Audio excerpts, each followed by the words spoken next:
प्रधानमंत्री मोदी कल पूर्वांचल एक्सप्रेसवे की सौगात देंगे। PM Modi Lockheed Martin C-120 से दोपहर 1:30 बजे पूर्वांचल एक्सप्रेसवे पर लैंड करेंगे, जहां यूपी के मुख्यमंत्री योगी आदित्यनाथ उनकी अगुवाई करेंगे और इसके बाद पीएम मोदी 341 किलोमीटर लंबे पूर्वांचल एक्सप्रेसवे का उद्घाटन करेंगे। ये योगी सरकार का मेगा प्रोजेक्ट है। उद्घाटन के बाद प्रधानमंत्री का भ्रमण होगा और फिर आधे घंटे का एयर शो होगा।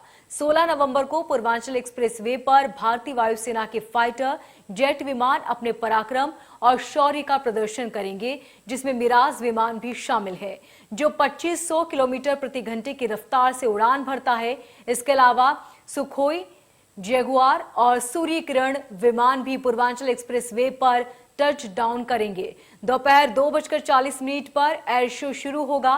पूर्वांचल एक्सप्रेसवे पर सुल्तानपुर जिले के पास एयर स्ट्रिप बन रहा है और इसी जगह पर युद्धक विमान अपना करतब दिखाएंगे। प्रदेश की जमीन जाति और धर्म की सियासत के लिए जानी जाती है, लेकिन एक रास्ता एक्सप्रेसवे से होकर विकास का भी निकलता है। इस वक्त हम पूर्वांचल एक्सप्रेसवे पर हैं और ये दावा किया जा रहा है कि पूर्वांचल एक्सप्रेसवे के जरिए उत्तर प्रदेश को विकास की एक नई दिशा मिलेगी। जी हाँ, एक बार हम आपको एक्सप्रेसवे का नजारा दिखाते हैं, क्योंकि गाड़ियों का आना जाना शुरू हो गया है। हालांकि अभी इंतजार है लोगों को कल के दिन का, क्योंकि 16 नवंबर वो दिन जब पूर्वांचल एक्सप्रेसवे का उद्घाटन प्रधानमंत्री नरेंद्र मोदी करेंगे। आपको मालूम हो कि 2018 में पूर्वांचल एक्सप्रेसवे के निर्माण का काम शुरू हुआ था। आजमगढ़ में इसकी आधारशिला रखी गई थी। उस वक्त भी प्रधानमंत्री नरेंद्र मोदी शिलान्यास करने के लिए मौजूद थे और करीब 40 महीने बाद ये उद्घाटन का कार्यक्रम रखा गया है। 16 तारीख को, 16 नवंबर पूरे पूर्वांचल के लिए ऐतिहासिक रहने वाला है, क्योंकि ये जो एक्सप्रेसवे आप देख रहे हैं, इससे काफी सहूलियत पूरे पूर्वांचल की जनता को मिलने वाली है। आखिर कैसे? क्योंकि 9 जिलों को ये एक्सप्रेसवे एक दूसरे से जोड़ता है।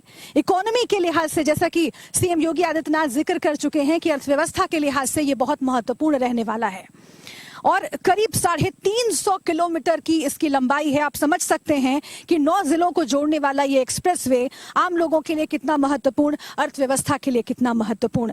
दरअसल लखनऊ के चांदसराय से शुरू होकर के गाजीपुर के हैदरिया गांव पर जाकर ये खत्म हो रहा है और लखनऊ से गाजीपुर की दूरी जो अब तक जब उत्तर प्रदेश के लोग या पूरे देश के लोग जब तय करते रहे हैं तो उन्हें 9 साढ़े 9 घंटे का वक्त लगता है, लेकिन अब इस एक्सप्रेसवे के शुरू हो जाने के बाद से ये जो दूरी है वो सिर्फ 4 साढ़े 4 घंटे में तय की जा सकेगी। यानी सीधे सीधे जो फासला है वो आधा हो गया। यानी कि जो दूरी पहले 9 साढ़े 9 घंटे में तय की जाती थी, अब सीधे वो घटकर आधी हो गई है। 4 साढ़े 4 घंटे में ये दूरी तय की जाएगी। मेरे सामने आप देखिए, यहाँ पर बैरिकेडिंग्स लगी हुई हैं और इस बैरिकेडिंग के बाद हवाई पट्टी शुरू हो जाती है, जिस हवाई पट्टी के बारे में हमने आपको विस्तार से बताया और इसीलिए हवाई पट्टी को इस एक्सप्रेसवे से अलग करने के लिए ये बैरिकेडिंग लगाई गई है और इसके बाद ही कल जो है एयर शो का आयोजन किया जाएगा और उसके बाद जब उद्घाटन इसका कल प्रधानमंत्री नरेंद्र मोदी कर देंगे तो ये बैरिकेडिंग हटा दी जाएगी।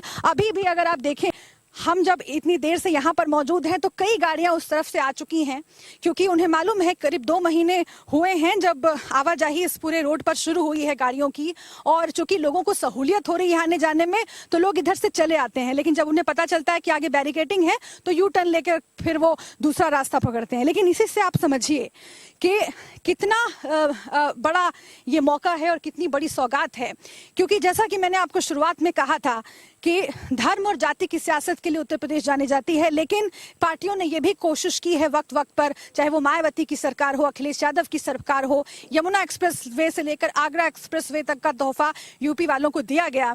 अब पूर्वांचल एक्सप्रेसवे के जरिए उत्तर प्रदेश चुनाव से ठीक पहले योगी आदित्यनाथ की सरकार ये संदेश देना चाहती है कि वो उसी विकास की रफ्तार को और तेजी से आगे ले जा रही है, क्योंकि 3 एक्सप्रेसवेज जो हैं वो योगी सरकार के एजेंडे में हैं।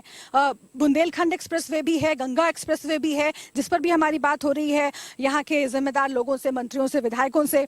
उनका कहना है कि उन पर भी काम आगे बढ़ रहा है और काफी हद तक काम पूरा हुआ भी है।